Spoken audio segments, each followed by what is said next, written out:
इस संसार में हर चीज समय के अनुसार बदलती है, क्योंकि समय से कुछ भी स्वतंत्र नहीं है। जीवन में कठिनाइयां आएंगी, लोग तुम्हारे रास्ते में रुकावटें डालेंगे, पर तुम्हें मुस्कुराना नहीं छोड़ना चाहिए। पतझड़ के समय में ही असली रिश्तों की पहचान होती है, क्योंकि बारिश में तो हर पत्ता हरा दिखता है। तन और मन दोनों का प्रभाव जीवन पर गहरा पड़ता है।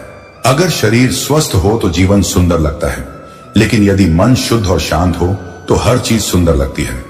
जीतने का असली मजा तब आता है जब सभी लोग तुम्हारी हार का इंतजार कर रहे हो और तुम उन उम्मीदों को गलत साबित कर दो।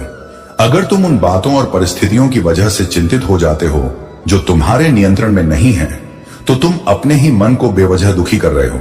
चिंता मत करो, क्योंकि खोई हुई दौलत, प्रतिष्ठा और स्वास्थ्य को वापस पाया जा सकता है, लेकिन खोया हुआ समय कभी वापस नहीं आता। इसलिए समय का महत्व समझो और उसे व्यर्थ न जाने दो।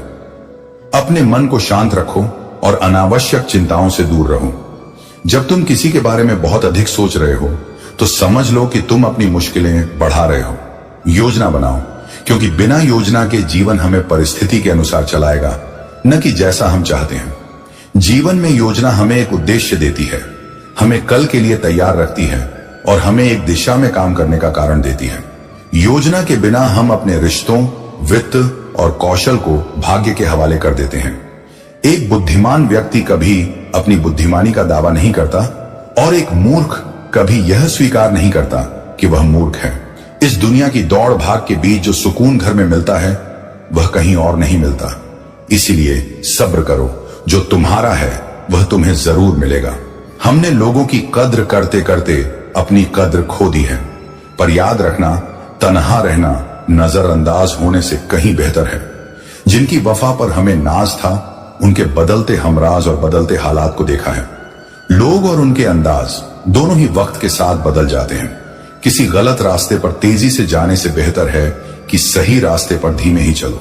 सब कुछ कॉपी किया जा सकता है, मगर चरित्र और व्यवहार कभी नहीं। इंसान दो चेहरे कभी नहीं भूलता, एक जो मुश्किल में साथ देता है और दूसरा जो मुश्किल में साथ छोड़ देता है। तन जितना घूमता है उतना ही स्वस्थ रहता है और मन जितना स्थिर होता है उतना ही स्वस्थ रहता है। जब ठोकरें नहीं खाओगे तो मंजिल की अहमियत कैसे जानोगे? अगर गलत से नहीं टकराओगे तो सही को कैसे पहचानोगे? सबसे पहले इंसान बनना जरूरी है, हो जाता है। जिंदगी आपकी अपनी है, लेकिन लोग इसे ऐसे जीते हैं जैसे उधार की हो। जिंदगी आपके भरोसे रहती है और आप इसे दूसरों के भरोसे छोड़ देते हो। तुम्हें पावरफुल बनना है, लेकिन किसी को दबाने के लिए नहीं, बल्कि इसलिए ताकि तुम खुद को और दूसरों को ऊपर उठा सको। शक्ति का सही उपयोग वही होता है जब वह दूसरों की भलाई में लगाई जाए। मनुष्य को जीवन की चुनौतियों से भागना नहीं चाहिए और न ही भाग्य और ईश्वर की इच्छा जैसे बहानों का प्रयोग करना चाहिए। कर्म करने में तुम्हारा अधिकार है, उसके फलों के विषय में मत सोचो। जो मनुष्य सभी इच्छाओं और कामनाओं को त्याग कर ममता और अहंकार रहित होकर अपने कर्तव्यों का पालन करता है, उसे ही शांति प्राप्त होती है। योग रहित पुरुष में निश्चय करने की बुद्धि नहीं होती और उसके मन में भावना भी नहीं होती। ऐसे भावना रहित पुरुष को शांति नहीं मिलती। हमेशा संदेह करने से केवल खुद का ही नुकसान होता है। अच्छे कर्म करो, क्योंकि न तो किसी की दुआ खाली जाती है और न किसी का बटुआ। अनुभव कहता है कि किसी एक पर पूरा भरोसा करके देखो, आपको वही इंसान किसी पर भरोसा न करने का सबक सिखाएगा। क्रोध बुरा होता है, लेकिन जहां जरूरत है वहां दिखाना भी चाहिए, नहीं तो गलत करने वालों को एहसास ही नहीं होगा कि वह गलत कर रहा है और वह आपके साथ हमेशा वैसा ही करता रहेगा। यह इंसान की फितरत है कि यदि आप उसकी एक बार सहायता न करो तो वह आपके द्वारा पहले की गई सारी सहायता को भूल जाता है। जो मनुष्य हमेशा संतुष्ट रहता है वह ही सच्चा योगी है। जिस प्रकार समुद्र अचल है, भारी से भारी आंधी, तूफान आने पर या अनेक नदियों के जल प्रवाह में प्रविष्ट होने पर भी वह अपनी स्थिति से विचलित नहीं होता, उसी प्रकार परमात्मा के स्वरूप में स्थित योगी की स्थिति भी सर्वदा अडिग होती है। बड़े से बड़े सांसारिक सुख दुख का सहयोग भी योग होने पर भी उसकी स्थिति में जरा भी अंतर नहीं पड़ता। वह योगी परमात्मा में नित्य निरंतर अटल और स्थिर रहता है। अपना काम बनाने के लिए लोग आपकी तारीफ करेंगे, लेकिन आपसे करो तो और नए सवाल खड़े हो जाएंगे। जब मनुष्य अपनी गलती का वकील और दूसरों की गलतियों का जज बन जाता है तो जीवन में फैसले नहीं, फासले हो जाते हैं। मिटाने से मिटते नहीं, तुम्हारे आंसू बहाने से तुम्हारी किस्मत नहीं बदलने वाली। किस्मत बदलती है तुम्हारे कर्मों से, तुम्हारी मेहनत और प्रयासों से। इसलिए चिंता और रोना छोड़ दो, क्योंकि रोना केवल तुम्हारी ऊर्जा को बर्बाद करेगा। अगर तुम इस ऊर्जा का सही दिशा में उपयोग करोगे तो समस्याओं का हल खोज सकते हो। सोचो जरा, रोने से क्या मिलता है? किस्मत में गुलाबों के लिए तो कांटों से गुजरना पड़ता है। मन जो दिखाई नहीं देता वही शरीर का सबसे शक्तिशाली हिस्सा है। यह मन ही है जो हमारे जीवन के हर पहलू को नियंत्रित करता है। लेकिन याद रखो कि मन शरीर का हिस्सा है, आत्मा का नहीं। आत्मा यदि रथ का स्वामी है तो मन उस रथ का सारथी है जो इंद्रियों के घोड़ों को इधर उधर भटकाता है। जब जीवन के अंतिम क्षण आते हैं और शरीर कमजोर पड़ने लगता है, तब मन घबराकर चिल्लाता है, मैं बीमार हूं, मैं दुखी हूं, मैं मर रहा हूं। लेकिन यह सब नाटक मन का है।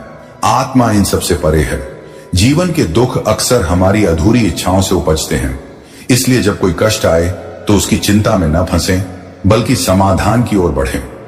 यदि थोड़ी सी परेशानी सहकर बड़ा सुख मिलता है तो समझदार व्यक्ति उस बड़े सुख की ओर बढ़ता है। दुख हर किसी के जीवन में आता है, वह किसी के साथ भेदभाव नहीं करता। असली समझदारी इसी में है कि हम दुख से घबराने के बजाय उसका सामना करें और उससे बाहर निकलने का प्रयास करें। जीवन एक सिक्के की तरह है, जिसके एक ओर सुख है और दूसरी ओर दुख।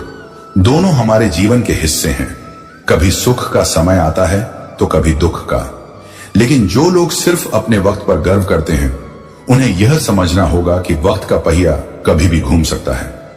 आज आपका वक्त है, कल किसी और का होगा। सब्र रखने वाले लोग कभी हारते नहीं। वे जानते हैं कि संघर्ष के बाद सफलता निश्चित है। सफलता जो संस्कारों को रद्द कर मिलती है, उसका कोई महत्व नहीं होता। असली सफलता वही है जो आपके संस्कारों और मूल्यों को जीवित रखे। संघर्षों के बिना कुछ नहीं मिलता। संघर्ष ही इंसान को मजबूत बनाते हैं और सफलता का असली मजा संघर्ष के बाद ही आता है। शक्ल की सुंदरता से ज्यादा महत्वपूर्ण है चरित्र की सुंदरता।